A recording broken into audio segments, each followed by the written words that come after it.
And I got to say, I mean, one of the things, and there was a lot of arguments about Trump, that worries me very, very much is this movement toward authoritarianism.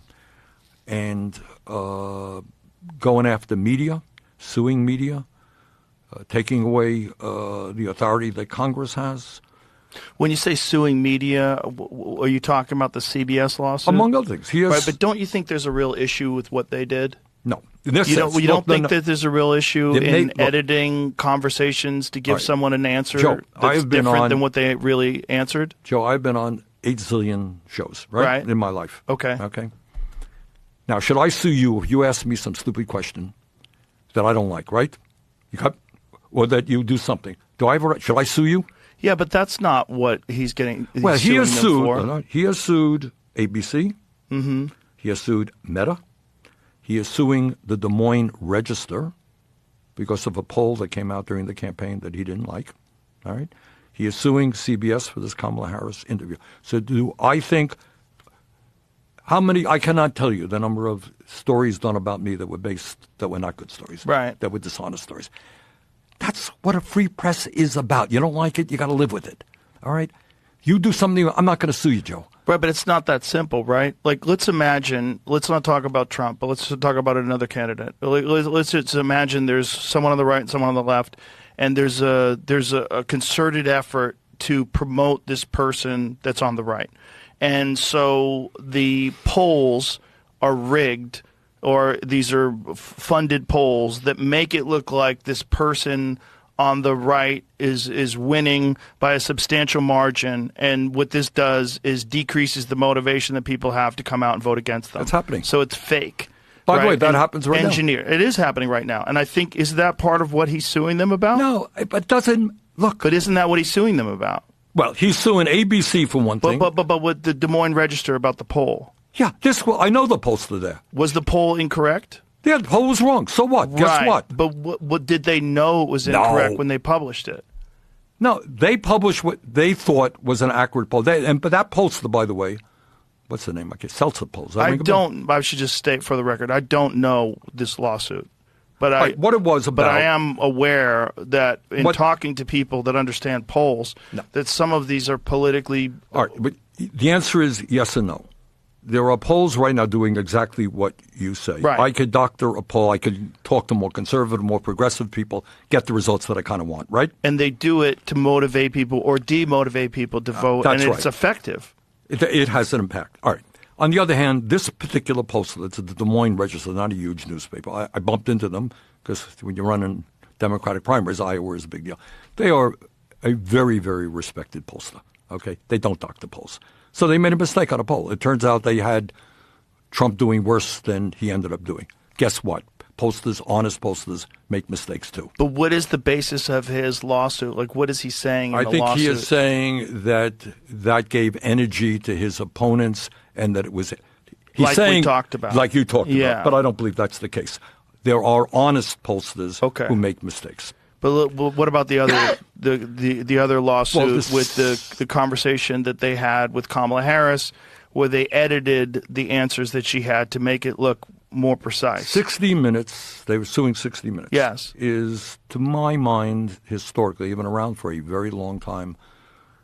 You know, they're not infallible, but I think you look at most objective people will say 60 Minutes has a sterling reputation for investigative journalism. Are they wrong? But that's not investigative journalism if you change someone's answers. If you ask her a question and she comes with a rambling answer that doesn't make sense and you edit that out and insert another answer to a different question that seems more cogent. Joe, then you're walking down, you're walking down a dangerous path. Suing media has the impact of intimidating media. All right, if somebody sues you, all right, let me finish. All right, okay. Somebody sues you. Why not you? You could be sued tomorrow, right? Because you are doing this. You're too sympathetic to this. Right. And Joe, you did that, and they have a big law firm behind you. You're going to have to spend zillions of dollars defending yourself. You know what?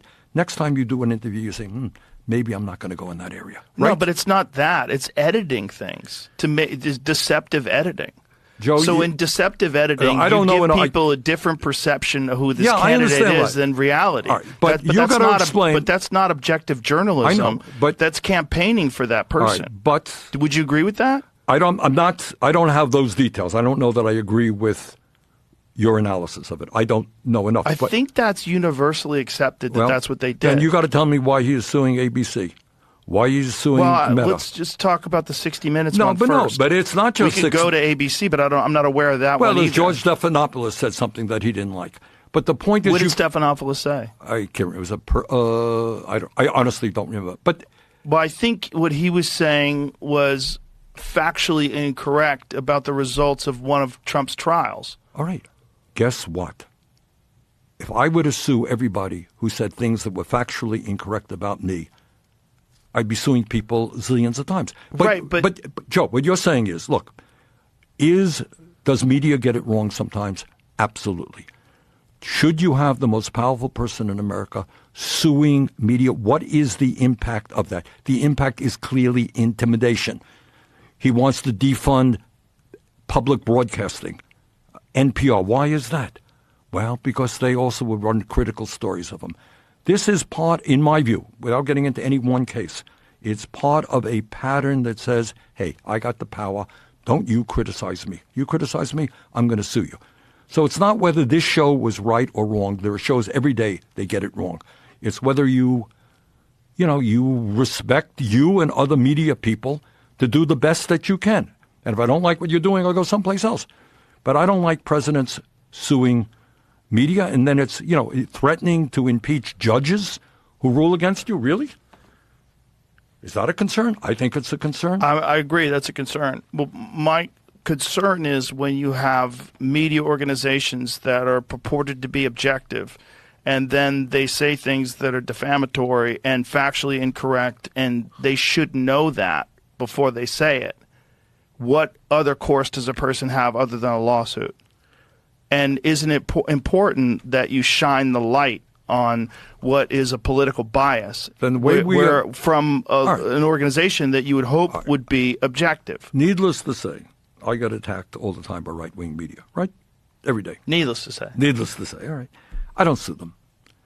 So you expose him. Then he's the president of the United States. But do they say things factually incorrect, that are defamatory and slanderous? If there's anybody in the world who knows how to use a microphone, his name is Donald Trump.